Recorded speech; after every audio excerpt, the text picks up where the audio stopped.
6 tahun menunggu, pembangunan rumah bersubsidi tak kunjung dapat ditempati.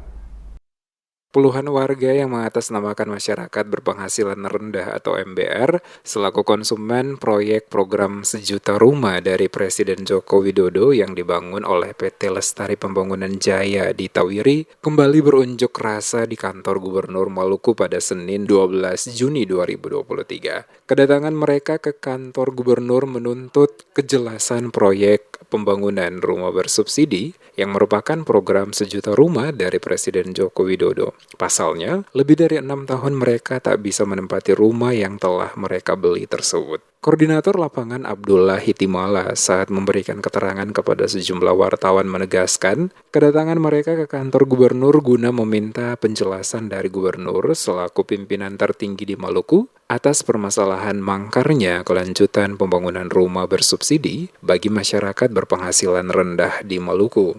Mengingat kurang lebih 6 tahun pembangunan perumahan tersebut belum juga terselesaikan, sementara seribuan lebih kepala keluarga telah melakukan pembayaran awal mulai 20 juta rupiah hingga 30 juta rupiah kepada Direktur PT Lestari Jaya Konstruksi Betty Patikaihatu.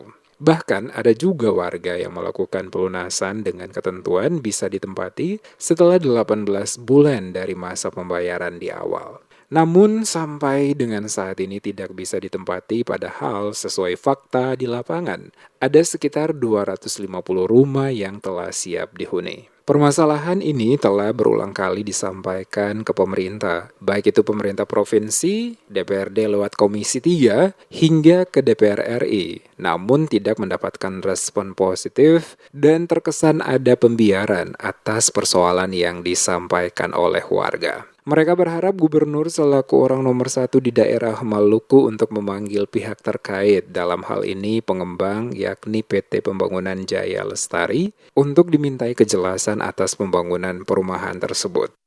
Dan kami butuh responsif yang baik dari pimpinan tertinggi. Karena kami sudah lama perjuangan dari tahun 2018 hingga tahun 2022 dan kemudian 2023. Belum ada responsif yang baik dari pihak daerah.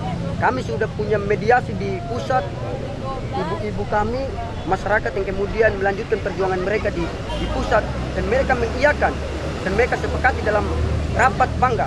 Dan kemudian di daerah saja yang belum ada kepastian yang pas untuk kami selaku masyarakat menerima itu.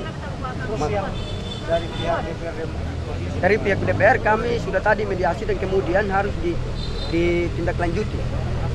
Berbagai upaya telah dilakukan hingga sampai ke Jakarta, di mana telah ada putusan dalam rapat Banggar untuk penyelesaian perumahan di Maluku. Akan tetapi, dalam realisasinya tidak ditindaklanjuti oleh pihak-pihak yang diberi tanggung jawab dalam proyek tersebut. Para pendemo berharap pemerintah bisa segera menindaklanjuti masalah ini dan mereka berjanji jika apa yang mereka harapkan tidak mendapatkan respon, maka mereka akan datang dengan massa yang lebih banyak.